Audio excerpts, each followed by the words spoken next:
Welcome to this week's video, everyone. Today I will be asking the question and then answering it of why have iron sights on your firearm, pistol, or even airsoft gun.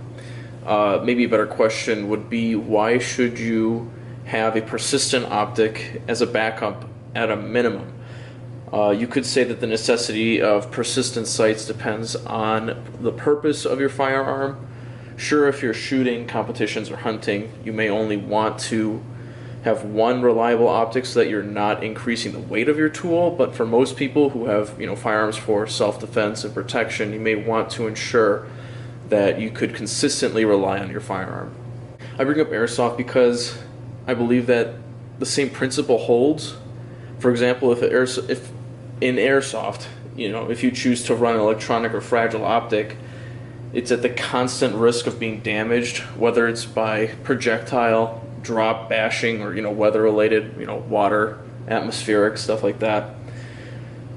But what is a persistent optic? I have three solid categories and one pseudo group that kind of encompasses all persistent optics. And persistent optics meaning they are always available. Okay, so first off, you guessed it, it's iron sights. Most firearms come with them by default.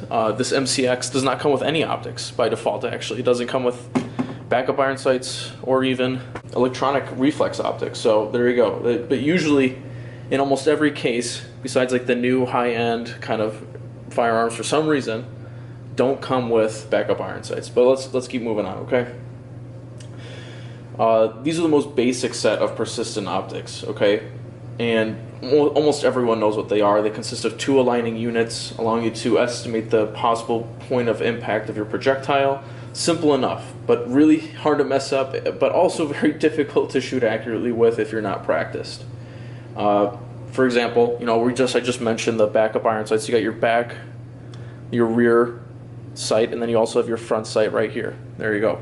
Easy peasy. Doesn't get any more difficult than that. There are folding models, which allow you to fold them away when they're not used and stow them and actually have a different optic as your primary optic, and therefore you have backup iron sights. But everything has its limits. Of course, these can still break. These are plastic. They could shatter. If it's cold, they shatter. If it gets too hot, they'll melt. If you hit it hard enough, it'll crack. So everything has its limits. Not everything is made of diamonds, and even diamonds have their own limits.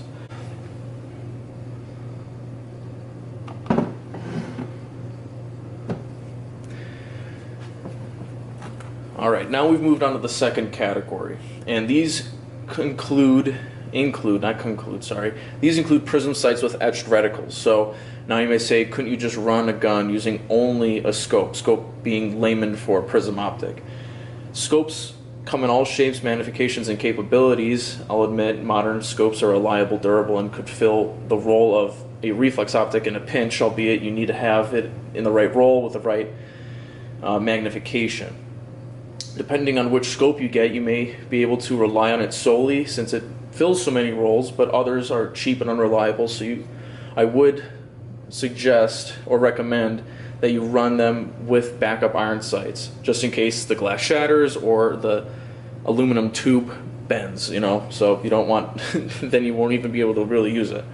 Prism optics are clearly accurate, and they're used for precision purposes. Precision and accuracy are two different things, but they are still used for both.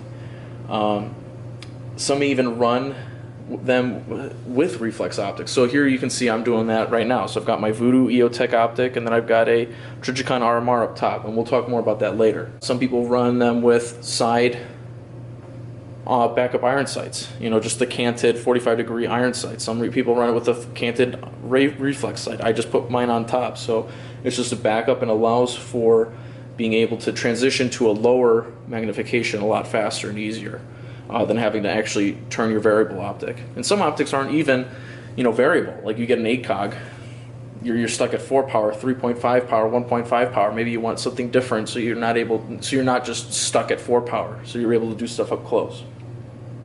The reticle will always be there, just so long as the glass is intact, guys. That's basically the second category. All right, and then the third category includes tritium and fiber optic base sights. So Just like I mentioned before, I'm actually running a Trijicon RMR on top of my EOTech Voodoo, and this is actually a dual illuminated Trijicon RMR, so it uses tritium and fiber optics, okay?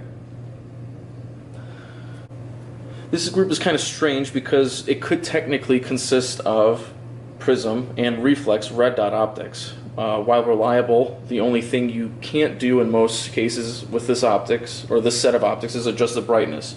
There are exceptions, of course. Trijicon does make a prism scope, or prism optic, or scope, that does allow you to adjust the brightness. It has a little window up top that you can adjust the amount of sunlight that goes through. But tritium basically stays how it is, okay? You can't really adjust that. A decade or a decade and a half later, and the tritium may go bad, but you'll never have to turn them on or off. So you're saving money on batteries, and you never have to remember to turn it on or off. So that's pretty convenient. These babies will run during the day until the sun burns out, and during the night until the tritium expires, or until they're physically compromised. So, you know, just like I mentioned before, everything has their limits.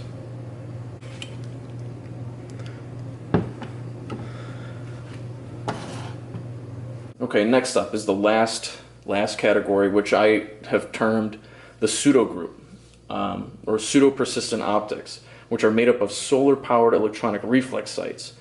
Modern tech is really cool. I call these sights pseudo-persistent because, well, theoretically, under perfect conditions, they could project a reticle until the optic corrodes or the sun burns out, just as long as any etched or iron optic, okay?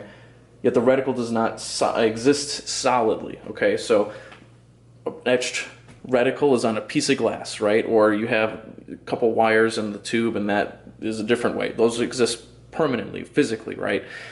And iron sights as well, like these, exist physically. They're solid. Of course, there's physics with, you know, electromagnetic waves, but it's not something you can interact with, right? Physically, you can't hold it. They're not solid. You could also run the gun using strictly a solar-powered optic, but the risk of damage is still the same as with any other glass or electronic-based optic due to potential fragility. So just like I mentioned, I have a Vortex Solar Spark on top of this APC-9, and Vortex claims that it could be powered by the sun solely on a bright day, or 15 years with a battery that's at medium settings. But in either case, you know, if your power sources are used up or obscured, you lose your reticle. Hence I call them, you know, pseudo-persistent optics.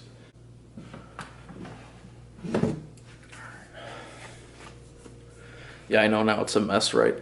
But, okay. So after having covered all the persistent optics, let's finally answer why you should have backup sights. Redundancy. Redundancy allows for error and accident. Yes, you add extra weight to your gun, but you also make sure that you have a way to acquire a target accurately.